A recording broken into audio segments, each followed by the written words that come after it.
The house is in my name now. You have until Friday to get out. Those words, spoken by my own son with a smile on his face, still echo in my head at night.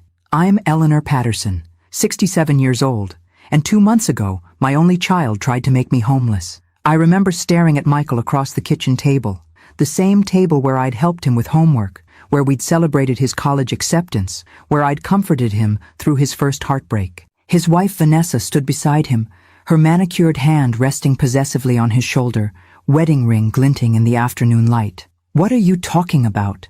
My voice came out surprisingly steady despite the earthquake happening inside my chest. Michael slid a folder across the worn oak surface. "It's all legal, Mom. Dad left some loopholes in the will. We found a nice retirement community in Arizona. Small but adequate for someone your age." "Someone my age?" I repeated, my fingers trembling as I opened the folder. Property transfer documents, signatures I didn't recognize, dates from 3 months ago that I had no memory of. "You've been forgetting things lately," Vanessa chimed in, her voice dripping with artificial concern. "Last month you couldn't find your car keys for 3 hours. They were in your purse," I said quietly. "You borrowed them to move your car and never returned them." A flash of something, guilt, annoyance, crossed her face before she recovered. "See? This is exactly what we mean. You're confused, Eleanor. 40 years teaching high school mathematics had taught me to recognize patterns, the accidental misplacing of my belongings, the suggestions that my memory was slipping, the frequent comments about how big this house was for just one person, the casual questions about my finances disguised as concern. I closed the folder and looked up at my son, at the stranger wearing my son's face. "And what if I refuse to leave?" Michael's smile faltered slightly. "Mom, don't make this difficult. The paperwork is filed. The house is mine now." "I see." I stood up slowly, gathering the documents. "And when exactly did I sign over my home to you?" 2 months ago, Vanessa interjected quickly. "Don't you remember? We discussed how maintaining this place was becoming too much for you." I nodded thoughtfully, as if considering their words. "You're right about one thing. This conversation is becoming too much for me. I think you should leave now." "Mom." "Now, Michael." For a moment, I was the authority figure again, the mother who could silence him with a tone. He actually took a step back. "We'll give you until Friday to pack essentials," Vanessa said, her voice hardening. "The movers will come at noon." After they left, I sat alone in my kitchen, in my house, and allowed myself exactly 10 minutes to cry. Then I picked up the phone and made a call I'd prepared for, but hoped I'd never need to make. "Richard, it's Eleanor Patterson. Remember that conversation we had last year about my contingency plan? I need to activate it. Today." Richard Harmon had been my late husband's attorney for 30 years and my trusted friend for longer. He'd also been the one to help me secretly move $800,000 into a blind trust 6 months before my retirement, a decision that had felt paranoid at the time, but now seemed like divine intervention. "They finally made their move?" His voice was grim. "Yes, apparently I signed away my house 2 months ago, while I was at my sister's in Michigan." The silence on the other end spoke volumes. "I'll be there in 30 minutes, he finally said. "Don't touch anything they gave you. And Eleanor, remember what we discussed. Let them think they've won." After hanging up, I walked through my home of 35 years, the home where I'd raised my son, mourned my husband, and planned to live out my days. Family photos lined the hallway, including one from Michael's wedding day 5 years ago. He looked so happy, so much like his father. When had things changed? When had money become more important than his mother's well-being? I stopped at the last photo, taken at my retirement party just 3 months ago. Michael and Vanessa flanking me, all smiles and champagne toasts. "We're so proud of you, Mom," he'd said that night. "Now it's time to enjoy the fruits of your labor." I just hadn't realized they meant to enjoy those fruits without me. Richard arrived bearing legal pads and determination. As we sat planning my countermove, I felt something unexpected beneath my grief and shock, a slow burning anger that clarified my thoughts and straightened my spine. "They come back Friday?" Richard confirmed, making notes. I nodded, thinking of Michael's confident smile. "With movers. Apparently I have a new home waiting in Arizona." "Well," Richard said, looking up with the faintest hint of satisfaction, "they're going to find something very different waiting for them here." When Friday came, I was ready. I sat on my porch swing, calm and collected, watching as two moving trucks pulled up behind Michael's Mercedes. My son and his wife emerged, faces set with determination, not even glancing at the front porch as they marched up the walkway, focused on their victory, until they saw who was standing beside me. "Hello, Michael," said Judge Martha Winters, my former college roommate and current circuit court judge. "Your mother has quite a story to tell." The blood drained from my son's face as I held up the folder in my hand. "You really should have checked where I was when these documents were supposedly signed.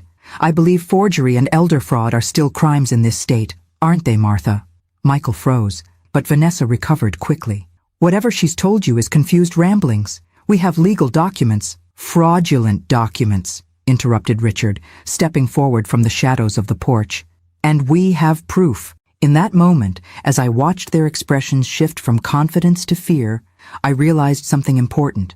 I had been preparing for this betrayal long before I consciously suspected it. Perhaps mothers always know their children, even the darkest parts they try to hide. "You really thought I would leave myself vulnerable?" I asked softly. "After 40 years teaching teenagers, you thought I couldn't recognize a poorly planned scheme." Michael stepped forward, hand outstretched. "Mom, there's been a misunderstanding." "No misunderstanding," I said, rising to my feet. "You have until sunset to get those trucks off my property. After that, we'll continue this conversation with the district attorney present." As they stood frozen on my walkway, I added the words I had rehearsed all night. "And Michael, you really shouldn't have underestimated the woman who taught you how to count." Before he could respond, I went inside and closed the door, leaving them to face the consequences of their actions, and me to face the painful reality that my battle for justice was just beginning. 2 days after I confronted Michael and Vanessa, I received the first threatening call. I was arranging tulips in the kitchen, a small act of normalcy in a world turned upside down, when my phone vibrated against the countertop. "Mom, you need to stop this." Michael's voice was low, controlled, but with an edge I'd never heard before. "You're making a huge mistake. By defending my home from theft?" I kept my voice steady, though my hand tightened around the stem of a yellow tulip until it snapped. "We were trying to help you," he insisted. "The house is too much. You're getting older. What happens when you fall on those stairs?" The concern might have sounded genuine to a stranger, but I recognized the calculated manipulation, the same tone he'd used at 16 when explaining why the car had a dent. "Is that what you tell yourself to sleep at night?" I asked quietly. "That stealing my home is for my own good?" "We have witnesses who saw you sign the papers," he said, ignoring my question. "Your friend the judge won't be able to help when we present our evidence." My heart stuttered. "What witnesses?" "Dr. Landon, for one. He's prepared to testify about your cognitive state." Dr. Thomas Landon, my physician for 20 years, or so I thought. I'd only discovered last week that the real Dr. Landon had retired 6 months ago, and the man who'd examined me at my last checkup was his new partner, Dr. Philip Wells, a man who, coincidentally, was Vanessa's second cousin. "Interesting," I said, forcing my voice to remain calm. "And these witnesses saw me sign papers in Boston while I was photographed at my sister's house in Michigan?" A pause. "You're confusing dates again, Mom." "No, Michael. I'm finally seeing things clearly." I hung up before he could respond. The broken tulip lay on the counter, yellow petals already beginning to curl. I swept it into my palm and threw it away, my movements mechanical. Then I called Richard. "They're bringing in fake witnesses," I told him, "including someone posing as my doctor." Richard was silent for a moment. "This goes deeper than we thought. What do we do?" "We pull the trigger on phase 2, he said firmly. "Meet me at First National tomorrow at 9 a.m. Wear something professional, bring the insurance documents." That night I couldn't sleep.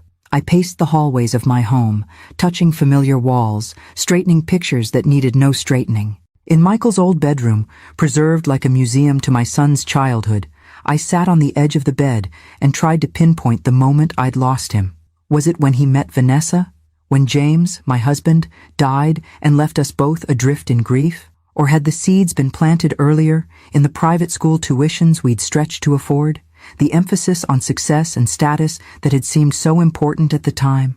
I opened his bedside drawer and found the Mother's Day card he'd made in 2nd grade. "I love you more than all the stars," he'd written in wobbly handwriting. Had that love been conditional all along? Morning came with no answers, just the steely resolve that had carried me through widowhood and now would carry me through this. I dressed carefully in a navy pantsuit I'd worn to board meetings, applied lipstick with a steady hand, and drove myself to First National Bank. Richard was waiting outside, briefcase in hand. Ready? I nodded, squaring my shoulders. More than ready. Inside, the bank manager, Paul Whitman, another former student, greeted me with respect but curiosity. "Mrs. Patterson, Mr. Harmon, how can I help you today?" Richard placed his briefcase on the desk. "Mrs. Patterson would like to access her safe deposit box and make some adjustments to her accounts." Paul's eyes flickered between us. "Of course, I'll need identification and your key, Mrs. Patterson." As I handed over my driver's license and the small key I'd kept on a separate ring from my house keys, I noticed a familiar figure at the counter across the lobby.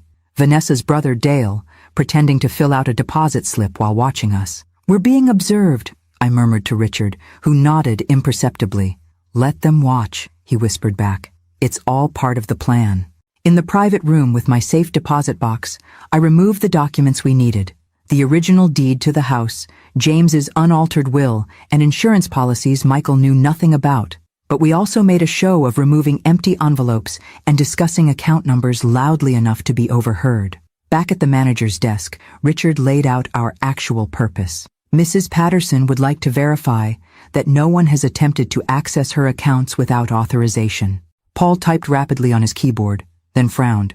"There was an attempt last week to transfer funds from your main account to a new account using your online banking credentials. Our fraud department flagged it because the request came from an IP address in Phoenix, Arizona."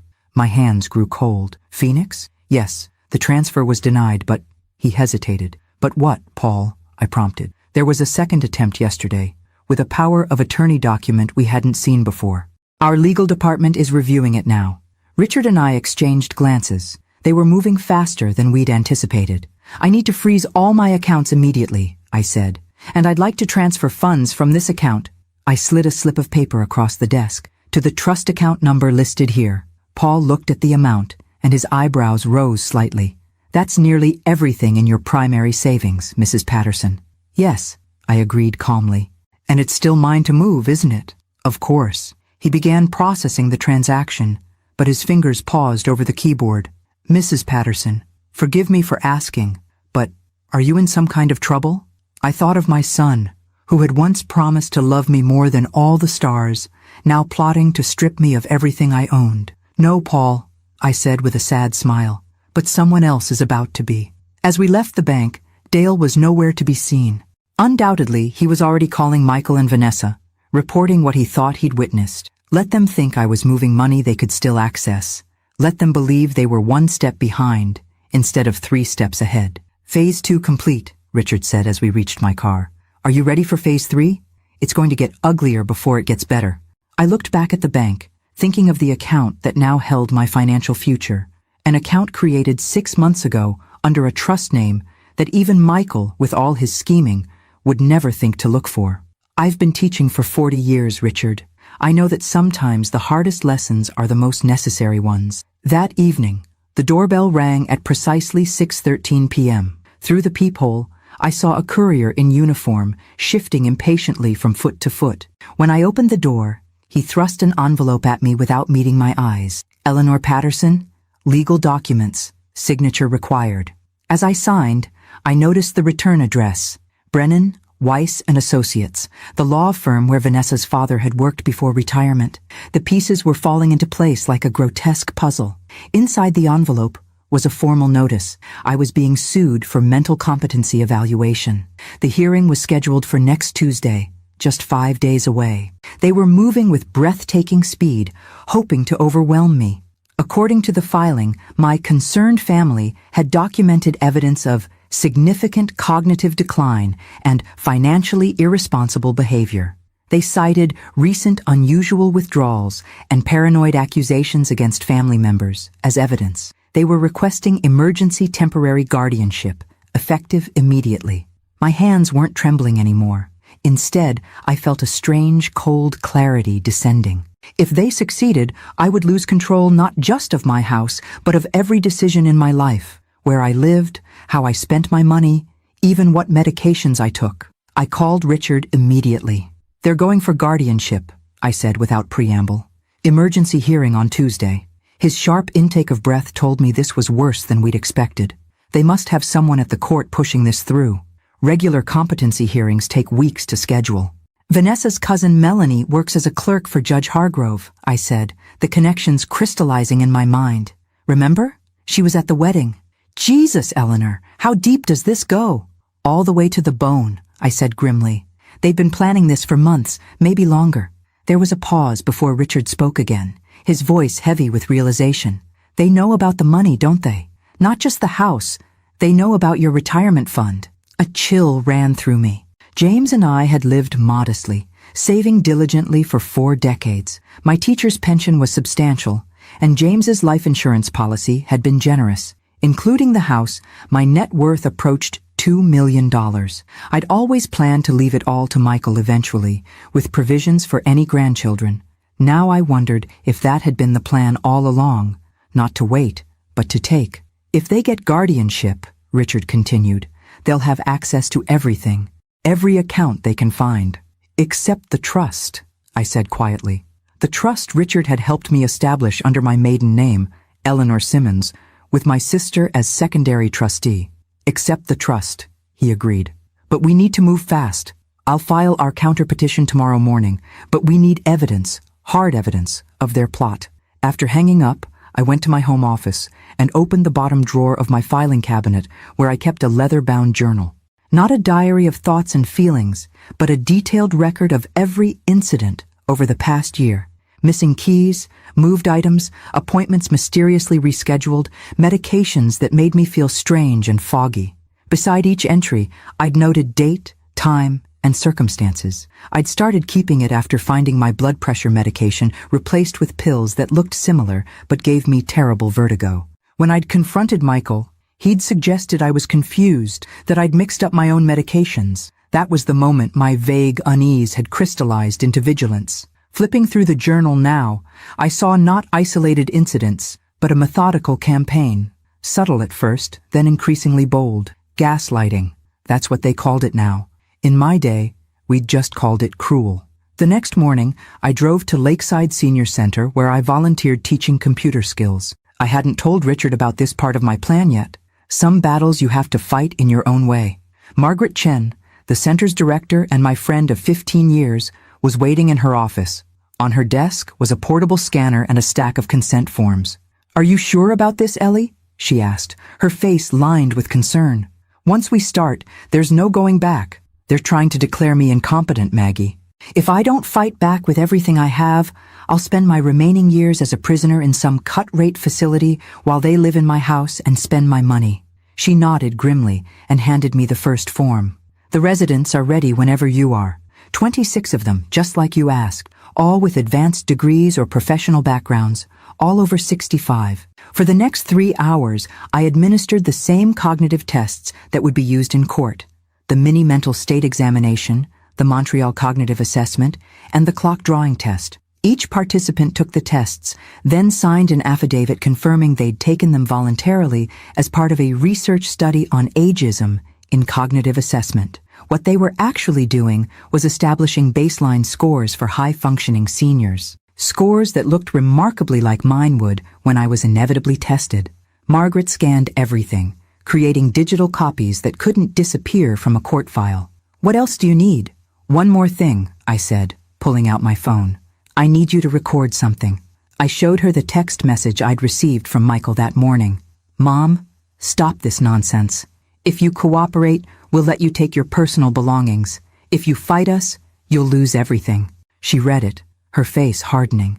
"Let me get this straight. Your son forged documents to steal your house, is trying to get guardianship to take your money, and now he's threatening you via text? And he thinks you're the incompetent one?" "Pride comes before a fall," I said quietly. And Michael always had too much pride. As I left Lakeside, my phone rang again. Unknown number. I almost didn't answer, but something told me I should. "Mrs. Patterson?" A young man's voice, vaguely familiar. "It's Tyler. Tyler Dawson. From the bank." I remembered. A teller who had often helped me with deposits. "Yes, Tyler? I'm not supposed to be calling you," he said, his voice low. "But you were always nice to me, and what they're doing isn't right. Someone came in with a court order for your financial records." They're going through everything, checking accounts, savings, investment portfolios, safe deposit access logs.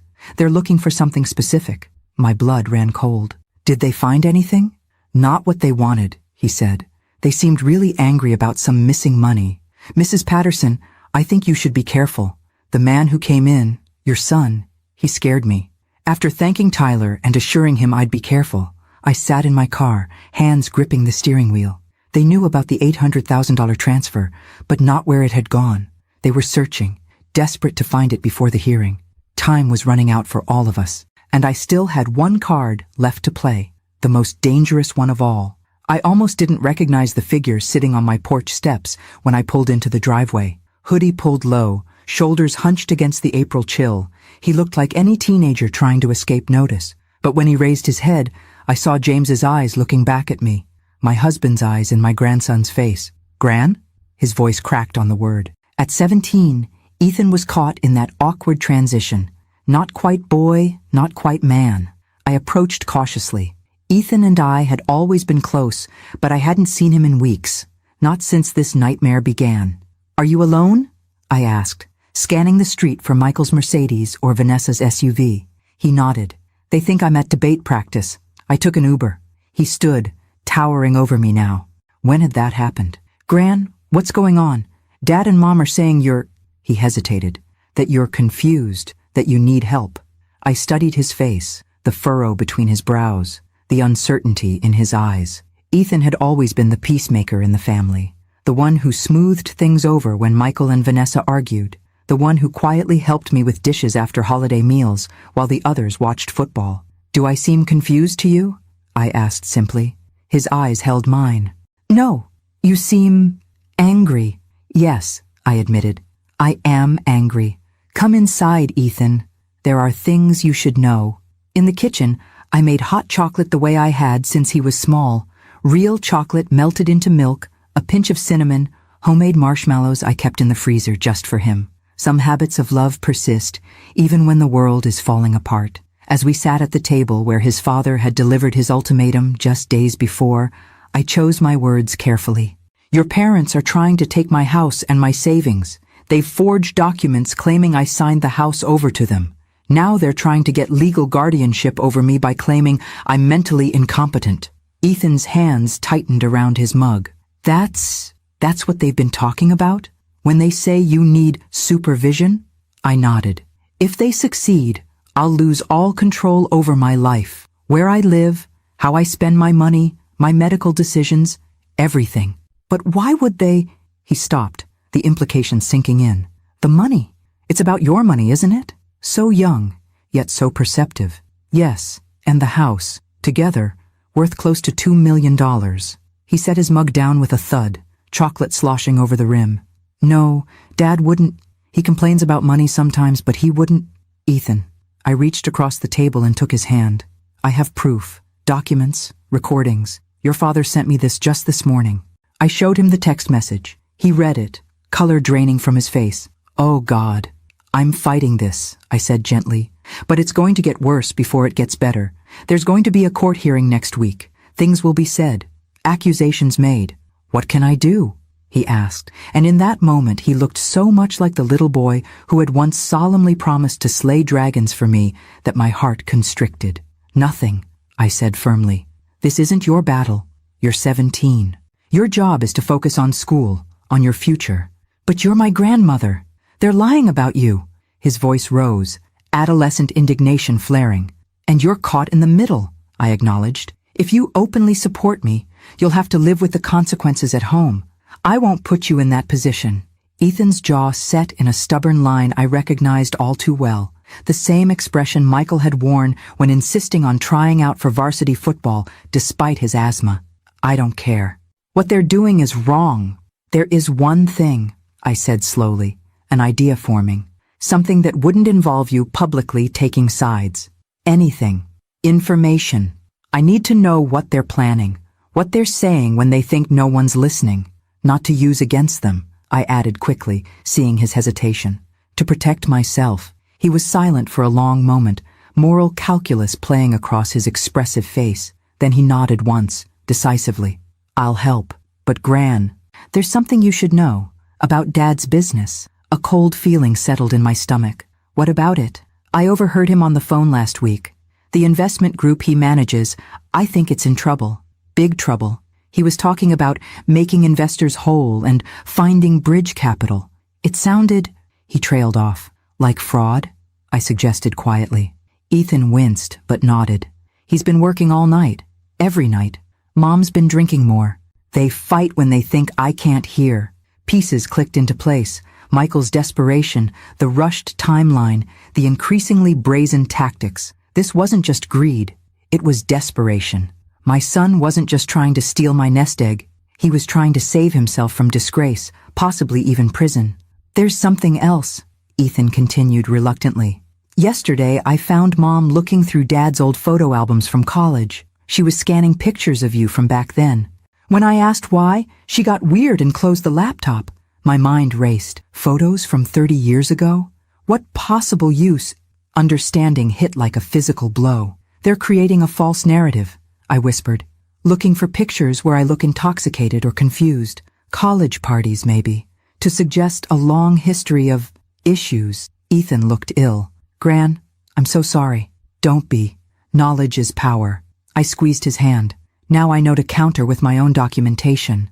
The grandfather clock in the hallway, a wedding gift from James's parents, chimed 4 times, startling us both. "You should go," I said reluctantly, "before they get suspicious." As I walked him to the door, Ethan suddenly turned and hugged me fiercely. "I believe you," he whispered, "and I have access to Mom's cloud storage. She backs up everything. Texts, emails, photos.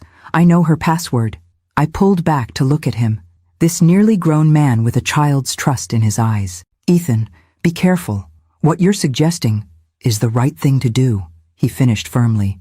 "You taught me that, Gran, even when it's hard, especially when it's hard." After he left, I called Richard again, my mind racing with new possibilities. My grandson had just handed me the keys to the kingdom, evidence that might not be admissible in court, but could give us the roadmap we needed. "Richard, it's me. I need a computer expert, someone discreet, and I need them tonight." "Eleanor, what are you planning?" I watched Ethan's retreating figure through the window, shoulders squared with newfound purpose, and felt an unexpected surge of hope. "I'm planning to save my son from himself," I said quietly, "even if he hates me for it." By 8 p.m. that evening, my dining room had been transformed into a command center. Richard had arrived with Sofia Diaz, a former FBI cyber specialist who now worked as a digital forensic consultant. Compact, efficient, with close-cropped gray hair and tortoiseshell glasses, she exuded competence as she set up her equipment on my antique mahogany table. "Mrs. Patterson," she acknowledged with a brisk nod. "Richard explained your situation. Computer fraud and elder exploitation cases are unfortunately common in my practice. Will this be legal?" I asked, eyeing the array of devices now covering the hand-crocheted tablecloth my mother had made. Sophia's lips twitched. "We're not hacking anything, if that's your concern. Your grandson has provided consensual access to accounts registered in his name and shared family accounts he has authorized access to. As for the rest," she shrugged, "we're merely documenting evidence of crimes committed against you." Richard placed a hand on my shoulder. "Everything we're doing falls under preparing your legal defense, Eleanor. Attorney-client privilege covers this activity." I nodded, still uneasy but resolute. At exactly 8:30, my phone chimed with a text from Ethan. "All clear. Mom and Dad at dinner with the Hayworths until 10. Using Mom's laptop now." Sophia immediately began typing, her fingers flying across her keyboard. "He's sending the access information now. Smart kid. He's using Signal for encrypted messaging. He's always been good with computers," I said, a grandmother's pride momentarily displacing my anxiety. "He built his first gaming PC at 12. Well, he's about to help build a case against his parents," Richard murmured. "Are you sure about involving him, Eleanor?" Before I could answer, Sophia let out a low whistle. "We're in, and, oh my." She turned her laptop toward us. On the screen was an email from Michael to someone named Carson Weiss, Vanessa's brother-in-law, I realized, a real estate attorney. "C. Need to expedite the property transfer.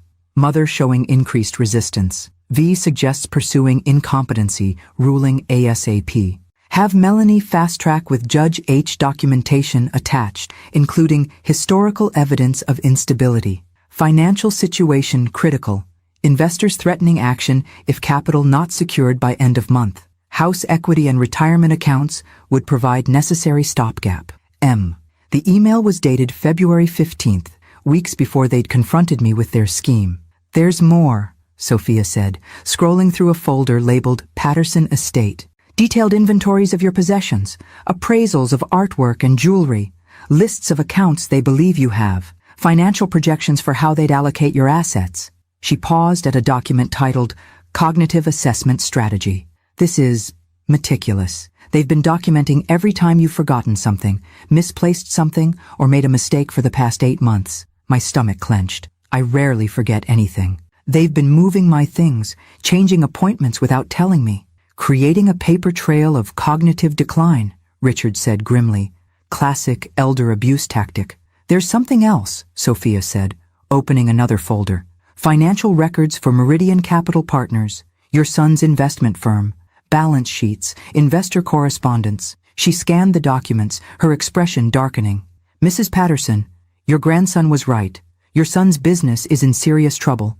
Richard leaned over her shoulder, adjusting his reading glasses. He's been running a Ponzi scheme, he said after a moment, his voice hollow with disbelief, using new investor funds to pay returns to earlier investors while siphoning off millions for personal use. Michael wouldn't, I began automatically, then stopped myself. The Michael I thought I knew wouldn't steal his mother's house either, yet here we were.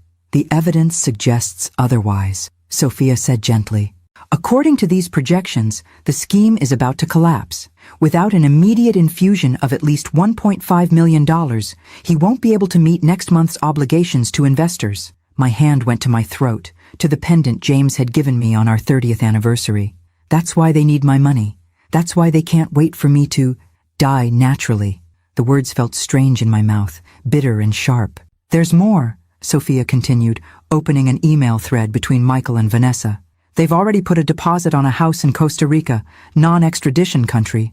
They're planning to flee, Richard said, his lawyer's mind connecting dots faster than my stunned brain could process. Take your money and run before the investment fraud is discovered. What about Ethan? I asked, panic rising. They wouldn't leave him behind. The answer came in the next email Sophia opened. Enrollment confirmation for International Academy of San Jose, a boarding school in Costa Rica's capital. Tuition paid in full for the coming academic year. They're taking him with them, I whispered, uprooting him from everything he knows. Mrs. Patterson, Sophia said carefully, this goes well beyond attempting to defraud you. This is major securities fraud, elder abuse, conspiracy, possibly even kidnapping if they're planning to take your grandson out of the country without proper consent.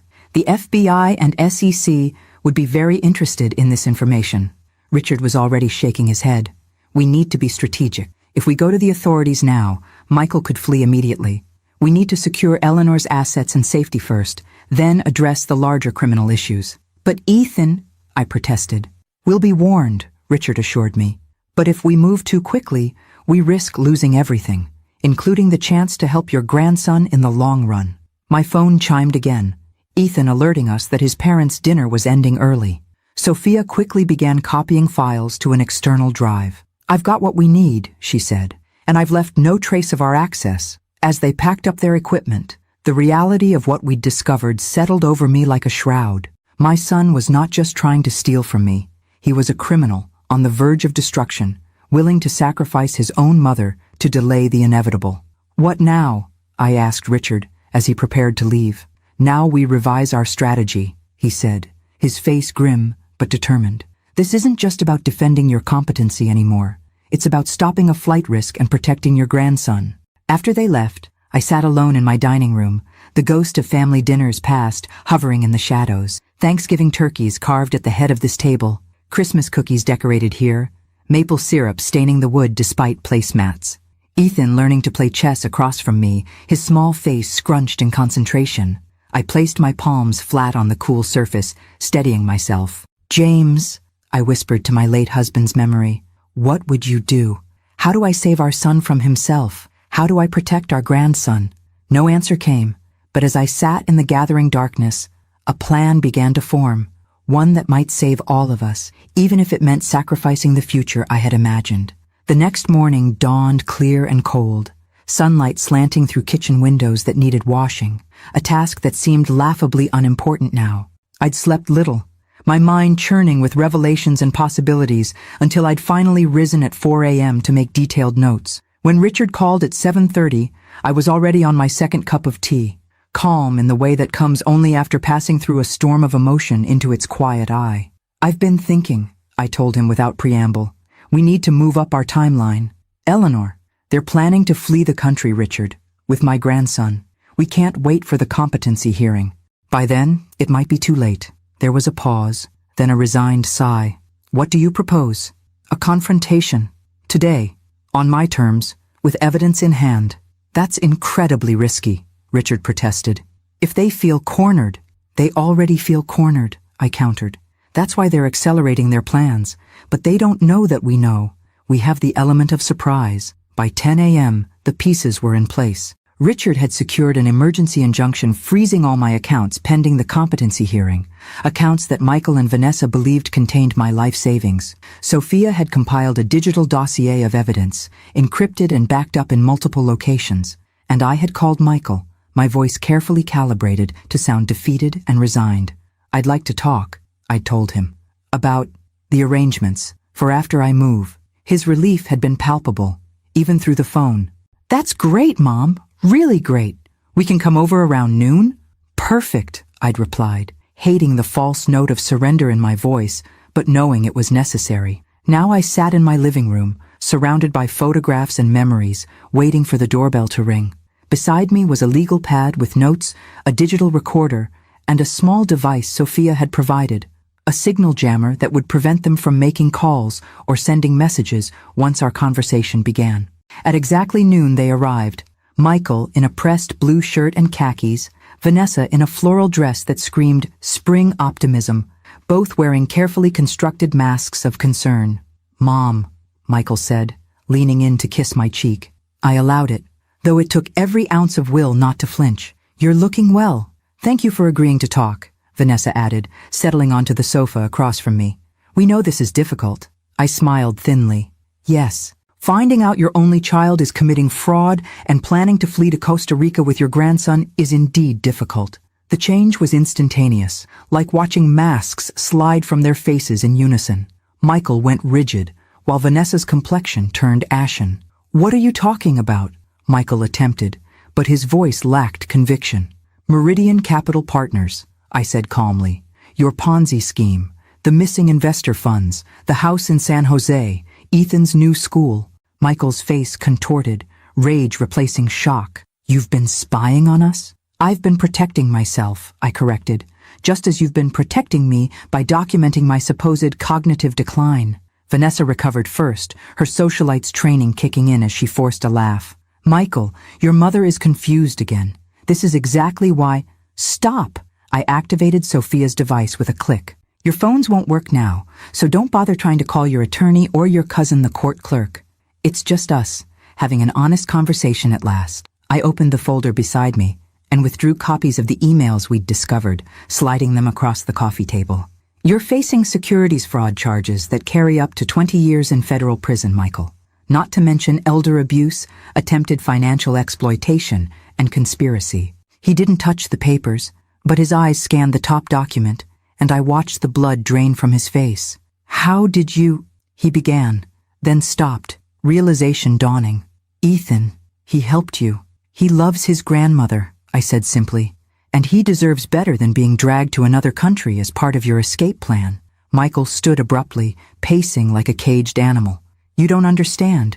These investors, they're not small-timers. If I can't pay them back, they won't just sue me. They'll hurt you?" I finished quietly.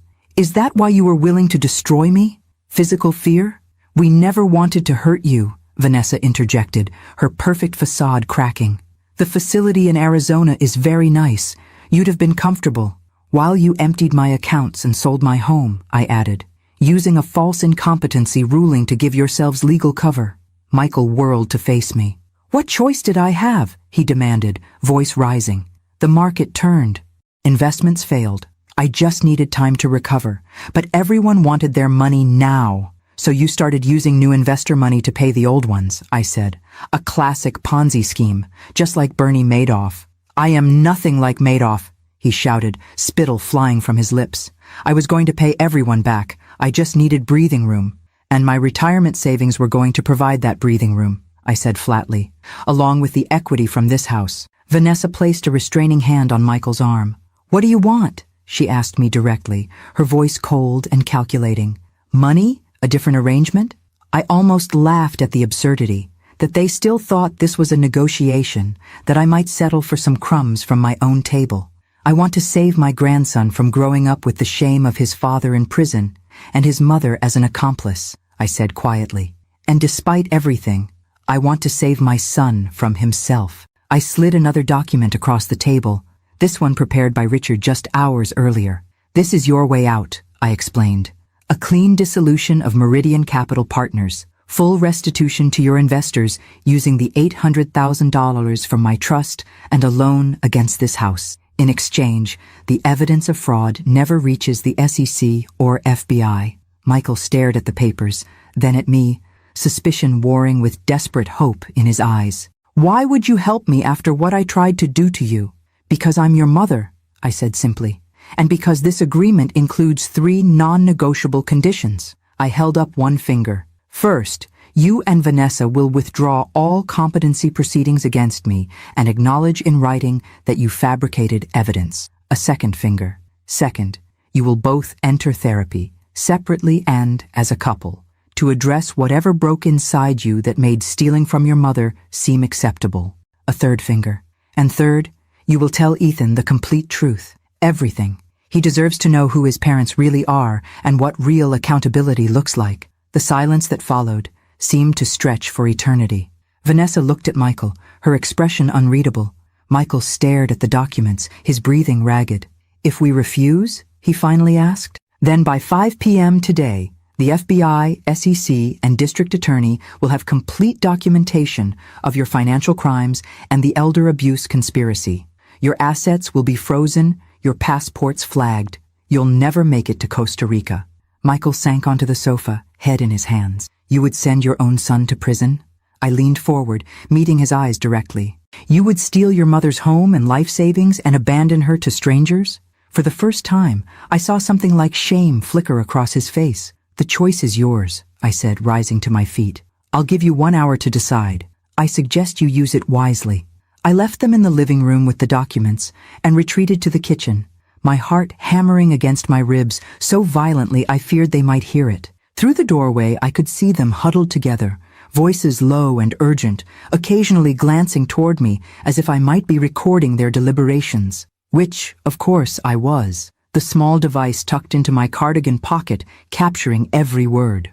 Vanessa was arguing for refusing my offer, her voice rising occasionally above a whisper. We can still fight this, her word against ours, and who's going to believe an old woman with no... She has evidence, Michael hissed back. Emails, financial records. How the hell did she get all this? I busied myself making tea, the familiar ritual steadying my trembling hands. The kitchen clock ticked relentlessly toward their deadline, 1:17 p.m. I'd given them precisely 1 hour. At 1:09, Michael appeared in the doorway, his face haggard, eyes bloodshot. For a moment, I saw the little boy who had come to me at 7 years old, confessing to breaking a neighbor's window with his baseball. Scared but summoning courage to face consequences. If we agree to your terms, he said hoarsely, how do we know you won't turn us in anyway? After what we tried to do to you, why would you keep your word? I poured hot water over the tea leaves, watching them unfurl in the pot. Because unlike you, I still believe family means something. Because despite everything, you're still my son. And because Ethan deserves a father who made amends, not one who ran away or went to prison. Ethan, he repeated, the name seeming to deflate him further. He knows everything, doesn't he? That's how you got the emails. I nodded. Not initially. He came to me confused about what was happening. The rest he discovered on his own. Michael leaned against the doorframe, suddenly looking every day of his 42 years, and then some. He'll never forgive me. Perhaps not immediately, I acknowledged, arranging cups on a tray. Forgiveness takes time. But teenagers are remarkably resilient when given honesty. It's the lies that do lasting damage. Vanessa appeared behind him, her perfect makeup now smudged around the eyes. "We need guarantees," she said, steel still in her voice. "Written assurances that once we've met your conditions, you'll destroy all evidence." I smiled thinly. "Page 4, paragraph 3 of the agreement. Richard anticipated your concern." "Of course he did," Michael muttered. "You're a tack dog lawyer." "My friend," I corrected, "who helped me protect myself when my own family turned against me."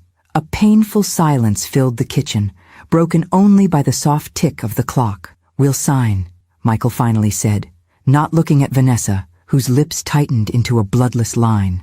"We don't have a choice." "We always have choices, Michael," I said, lifting the tea tray. "You chose to defraud your investors. You chose to try to steal my house and savings. Now you're choosing a harder path, but a better one." Back in the living room, they signed every page of the agreement, the scratch of pen on paper unnaturally loud in the tense silence. When they finished, I took the documents and placed them carefully in a folder. "What happens now?" Vanessa asked, sounding smaller somehow, her carefully constructed facade of confidence crumbling. "Now we begin the process of making things right," I said. "Starting with Ethan." Michael's head snapped up. "Now? Today?" "Yes. He's waiting at Richard's office. We'll go there together, and you will tell him everything. The financial troubles, the plan against me, all of it." "He'll hate us," Vanessa whispered. "He'll be angry and hurt," I corrected. "With good reason. But he needs to hear the truth from you, not pieces and fragments he's discovered on his own." Before we left, I made one last call to Richard, confirming that everything was proceeding as planned. As I hung up, I noticed Michael staring at the photograph on the side table. James and me on our 30th anniversary, my head thrown back in laughter at something he'd said. "Dad would be ashamed of me," Michael said quietly. "Yes," I agreed, seeing no point in comforting lies. "But he would have given you this same chance to make amends." He believed in redemption. The drive to Richard's office was silent and tense. Vanessa stared out the window, physically present, but emotionally absent. Michael drove mechanically, his knuckles white on the steering wheel. When we arrived, Richard met us in the lobby, his expression professionally neutral, but his eyes conveying concern as they met mine. "Everyone's upstairs, conference room A." In the elevator, Michael turned to me suddenly. "Did you ever suspect, before all this?" I considered lying, then decided we'd had enough deception. "Yes, little things at first. Comments about the house being too big for me. Questions about my finances that seemed too probing. Then my medication started making me feel strange." His face paled. "You knew we were drugging you?" "I didn't swallow them," I said simply. "I've been flushing them for months. But the fact that you tried told me everything I needed to know about how far you were willing to go." The elevator doors opened, cutting off whatever response he might have made.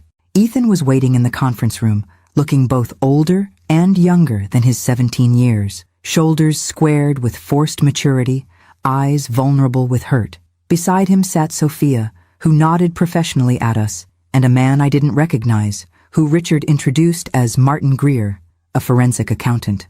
"Mom? Dad?" Ethan stood uncertainly. "What's happening?" Michael stepped forward, then stopped, seemingly unable to find words. I touched his arm gently. "Tell him," I urged quietly. "All of it." And so he did, haltingly at first, then with increasing fluidity as confession became unburdening. The failed investments, the desperate measures to keep investors from discovering losses, the growing debt, the plan to use my assets to buy time. Vanessa remained largely silent, occasionally interjecting with justifications that rang hollow even to her own ears. Ethan listened without interrupting, his young face cycling through shock, disbelief, anger, and finally a profound sadness that made him look impossibly adult. When Michael finished, the room fell silent. Ethan looked at me, then back at his parents. "You were going to put Gran in a home and take her money," he said flatly, "after everything she's done for us, for me." "Ethan, we were desperate," Vanessa began, but he cut her off with a gesture so reminiscent of his grandfather that my breath caught.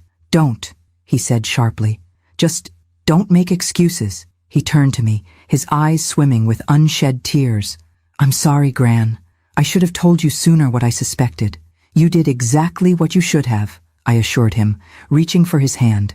And now, we're going to fix this. Together. Richard cleared his throat. The restitution plan is already in motion. Mrs. Patterson's trust funds will be used to partially repay investors, alongside the equity loan on the house. Mr. Greer will oversee the dissolution of Meridian Capital and ensure all documentation is properly filed with regulatory authorities. What about us? Ethan asked, the question hanging in the air like a physical thing. Where do we go from here? I squeezed his hand. One step at a time, I said gently. One honest step at a time. 3 weeks after the confrontation, I stood in my garden, deadheading roses, the familiar rhythm of the task bringing a semblance of normalcy to days that had been anything but normal. May sunshine warmed my shoulders as I carefully pruned away spent blooms, making room for new growth. Need help with those? I turned to see Ethan standing at the garden gate, backpack slung over one shoulder. Since that day in Richard's office, he'd taken to stopping by after school 3 times a week. Sometimes to talk, sometimes just to sit in companionable silence as I puttered around the house or garden. Always, I smiled, handing him a pair of gloves. How was the calculus test? Aced it, he said, joining me among the rose bushes. Mr. Peterson said my proof was elegant, whatever that means in math speak. It means you impressed him, I said. Your grandfather would be proud. We worked side by side, the snip of shears punctuating our conversation about school, friends, normal teenage concerns that felt precious in their ordinariness. Neither of us mentioned the elephant that had taken up residence in our lives, the ongoing legal and financial untangling of Michael's fraud, the twice-weekly therapy sessions, the awkward new reality of our family, until Ethan set down his shears and asked, "Have you heard from Dad today?" I shook my head. Not since Monday. We're meeting tomorrow with the financial advisor. Another silence fell, this one heavier. He's trying, Gran, Ethan said finally. I know it doesn't make up for what he did, but he's really trying. I know, I said gently. People can change when they're brave enough to face their mistakes. Ethan snipped viciously at a withered bloom. Mom's not changing. She's just angrier. She thinks we all betrayed her. The pain in his voice made my heart ache. Vanessa had taken the exposure of their scheme as a personal attack, retreating into cold fury rather than remorse. While Michael had embraced the accountability plan with something approaching relief, Vanessa had participated only under duress, attending therapy sessions with rigid compliance, but no apparent insight. Some people need more time to accept responsibility, I said carefully. Your mother's pride was a big part of her identity. Her pride, Ethan echoed bitterly. That's why we were going to steal your house and money? So she could keep pretending we were rich? I set down my gardening tools and faced him directly. Ethan, listen to me. What your parents did was wrong. Deeply, unforgivably wrong. But understanding why people do terrible things doesn't excuse those actions. It just helps us make sense of them. He looked away, blinking rapidly. Dad says he did it because he was scared, that these investors were dangerous people. Fear makes people do desperate things, I acknowledged, but there were other options. He could have come to me honestly, asked for help. Would you have helped him? Ethan asked, genuine curiosity in his voice, even knowing he'd committed fraud. I considered the question carefully, owing him the truth rather than a comforting platitude. I would have been devastated by his choices, angry, disappointed. But yes, I would have helped him find a legal way forward. Not by covering up his crimes, but by facing them with him. Ethan nodded slowly, absorbing this. Last night, I heard them fighting again. Mom wants to move, says she can't face people here anymore. Dad says we have to stay and face the music. It's like they're not even the same people I knew a month ago. They're not, I said simply. Crisis reveals character, sometimes even to ourselves. Your father is discovering he has the courage to face consequences. Your mother is still finding her way. I didn't add what we both knew, that Vanessa might never find that way, that their marriage might not survive this reckoning. Some truths were too heavy to voice aloud, especially to a child caught in the crossfire. I've been thinking, Ethan said, changing the subject with transparent relief, about college next year. Harvard is still your dream, isn't it? I'd been saving for his education since the day he was born, a separate account Michael hadn't known about, thankfully. It was, he admitted. But now I'm thinking about UVA. Their computer science program is excellent, and it's only 2 hours away. Ethan, I said gently, don't make decisions based on worrying about me. I'm not going anywhere. He met my eyes, suddenly looking very grown up. It's not just about you, Gran. It's about me too. After everything that's happened, I want to be somewhere that feels grounded, connected to what matters. My throat tightened with unexpected emotion. Well, UVA would be lucky to have you. We returned to our gardening, the conversation shifting to lighter topics. As the afternoon waned, I invited him to stay for dinner, but he declined. Dad's cooking tonight, he explained. Part of his new be present thing from therapy. Last week he made lasagna that was actually edible. Progress indeed, I smiled, walking him to the gate. After he left, I continued working in the garden until dusk, thoughts turning to the meeting scheduled for tomorrow. Michael, Richard, the financial advisor, and I would be reviewing the final restitution plan for the investors. Most had agreed to accept 80 cents on the dollar, relieved to recover any portion of their investments and eager to avoid the publicity of a fraud case. My $800,000 trust fund was gone, transferred directly to the restitution pool. The home equity loan had provided another $400,000. Michael had surrendered their vacation property in the Outer Banks and liquidated investment accounts, contributing another $300,000. All told, nearly $1.7 million had been assembled to repay the $2.1 million owed. It wasn't perfect justice, but it was the best possible outcome given the circumstances. No criminal charges, no prison time, but significant financial penalties and mandatory financial oversight for 5 years. As twilight deepened into night, I gathered my gardening tools and headed inside, bones aching from the unaccustomed labor. In the kitchen, I washed dirt from beneath my fingernails and contemplated dinner, settling on a simple omelet. The house felt different now, neither the threatened space it had been during Michael's scheme, nor the lonely widow's dwelling it had been after James died. It was mine again, securely mine, though changed by the knowledge of what had nearly happened within its walls. As I whisked eggs in a bowl, the phone rang. Michael, calling to confirm tomorrow's meeting. His voice still carried the strained quality that had become its hallmark these past weeks, a mixture of shame, determination, and fragile hope. Mom, before we hang up, he said awkwardly, I wanted to say thank you for giving me a chance to fix this, to be better. You're doing the work, Michael, I said, neither absolving nor condemning. That's what matters now. After we hung up, I finished making my simple dinner and carried it to the dining room table, the same table where Sophia had uncovered the evidence of Michael's crimes. Life was full of such ironies, spaces that held both betrayal and healing, often simultaneously. As I ate alone in the gathering darkness, I thought about redemption, how it rarely comes as a lightning bolt of transformation, but instead arrives in small daily acts of atonement.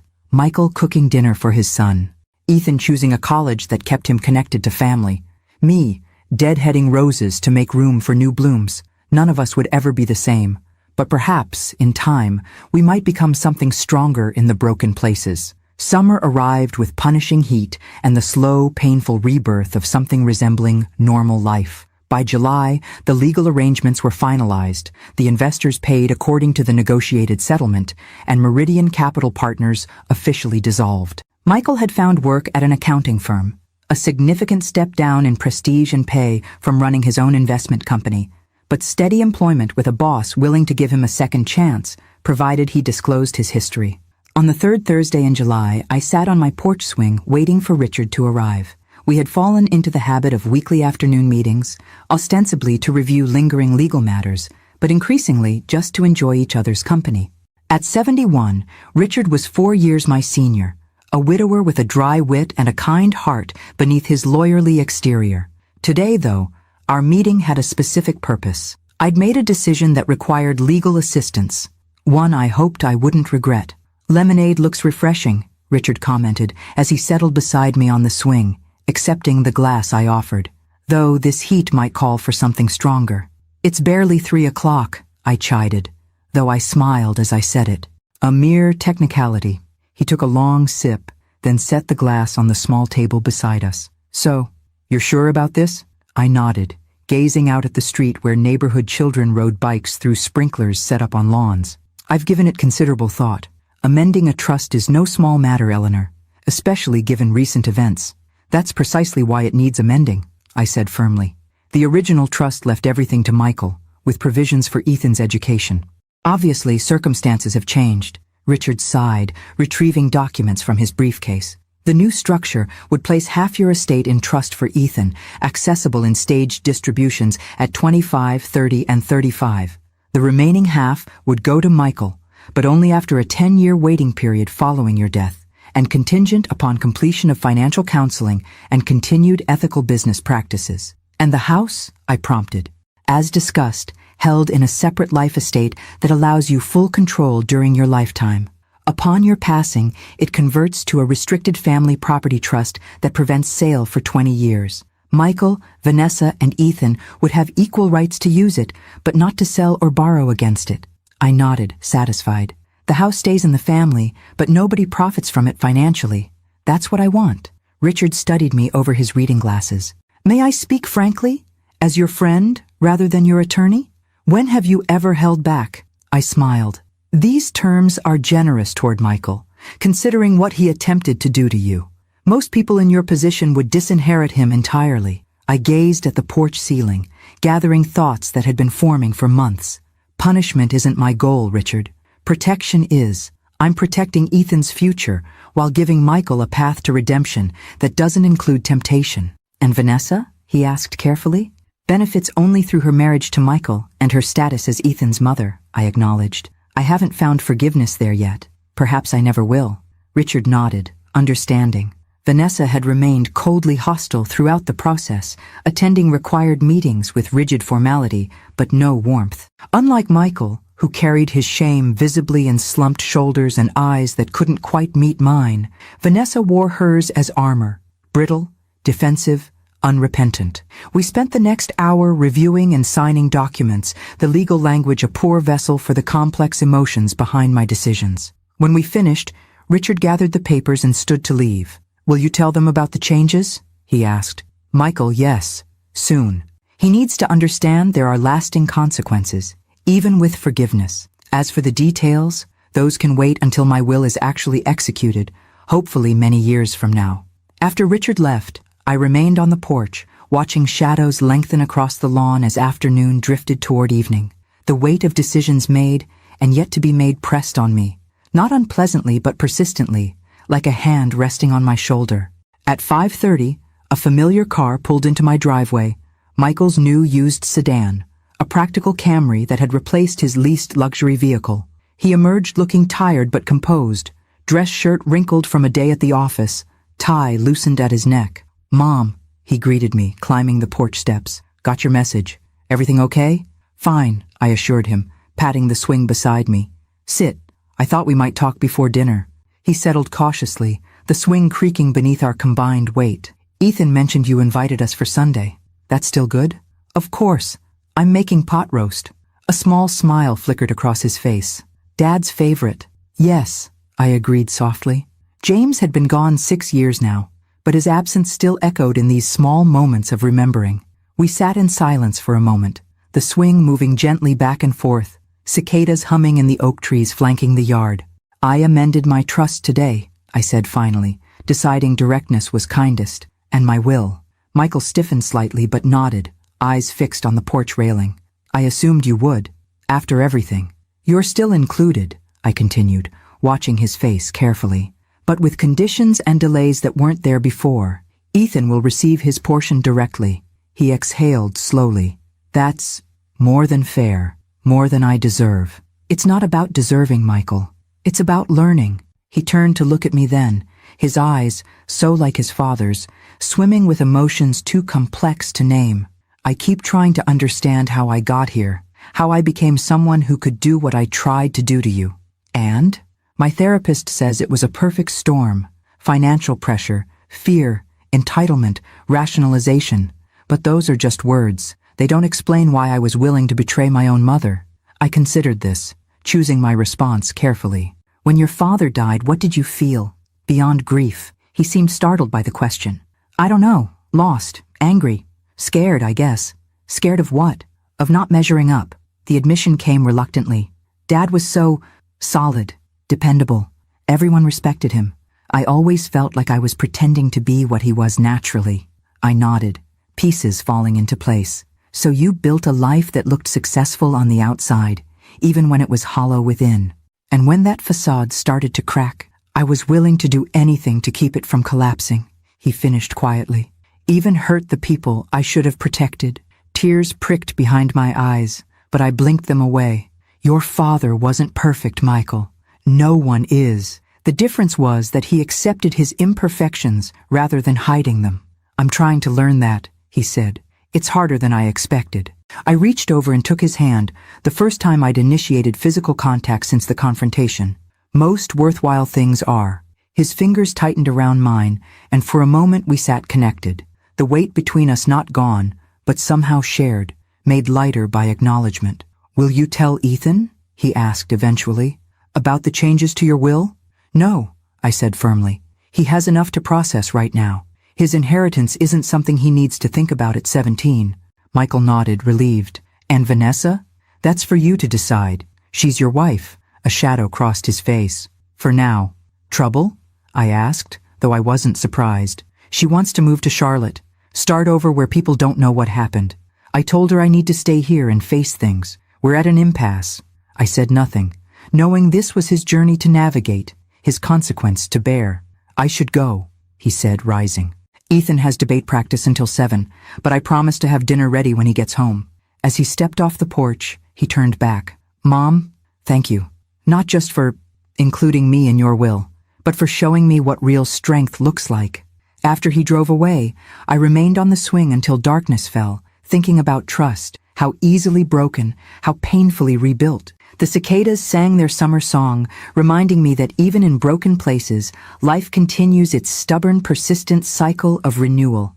October painted my maple trees crimson and gold, a fiery counterpoint to the cooling air. 1 year had passed since my retirement, 10 months since Michael and Vanessa's betrayal, 6 months since the legal resolution that had saved my son from prison but cost me my life savings. The seasons had turned, and with them, our lives had found new configurations, some bitter, some sweet, all irrevocably changed. On a bright Saturday morning, I stood in my kitchen measuring coffee grounds when the doorbell rang. Through the peephole, I saw Vanessa, an uncommon sight these days. Since their separation 3 months ago, she had largely disappeared from my life, communicating only through Michael or Ethan when absolutely necessary. I opened the door with cautious politeness. Vanessa, this is unexpected. She looked thinner than I remembered, her designer clothes hanging slightly loose, dark circles visible beneath expertly applied concealer. May I come in? I won't stay long. I gestured her inside, noting the stiff formality in her posture as she perched on the edge of the living room sofa, the same spot where, nearly a year ago, she had sat beside Michael as they explained their plans to take my house. Would you like coffee? I offered, more out of ingrained hospitality than warmth. No, thank you. Her hands twisted nervously in her lap. I came to tell you in person. I've accepted a job in Chicago. I'm leaving next week. I see. I settled into my armchair, digesting this information. Does Ethan know? Pain flashed across her face. Yes, he's not taking it well. He refuses to split time between Michael and me. Says he's staying here. I wasn't surprised. Ethan had begun his freshman year at UVA, but came home most weekends, his need for the stability of familiar surroundings evident in his frequent returns. The thought of his mother moving 600 miles away would feel like another abandonment. I'm not here to ask you to intervene, Vanessa continued, correctly reading my thoughts. Ethan is 18 now. He makes his own choices. Then why are you here? I asked directly. She met my eyes for the first time, her gaze surprisingly vulnerable. To apologize. Of all the things I might have expected, this wasn't one of them. I stayed silent, waiting. What we did, what I helped plan, was unforgivable, she said, her voice gaining strength as she continued. I've spent months being angry at everyone else, at Michael for getting caught, at Ethan for taking your side, at you for fighting back. But the truth is, I'm the one who pushed hardest for the guardianship plan. I'm the one who contacted my cousin at the court. I'm the one who suggested the medications. Cold recognition washed through me at this confirmation of what I'd long suspected, that Vanessa had been the architect behind the more insidious aspects of their scheme. Why? I asked simply. Why did you hate me so much? She flinched. I didn't hate you, I just Didn't see you. You weren't a person to me. Just an obstacle. A problem to solve. She paused, seeming to search for words. My therapist says I have a narcissistic personality disorder, that I objectify people who don't serve my goals. And you believe that diagnosis? I kept my voice neutral. I fought it for months, she admitted. But yes, I'm beginning to see it's true. She smoothed invisible wrinkles from her slacks. The job in Chicago comes with a condition: continued intensive therapy. My father arranged it. It's my last chance to fix whatever is broken in me. I studied the woman before me, my son's wife, my grandson's mother, the person who had plotted to drug me into compliance, and found myself feeling something unexpected: pity.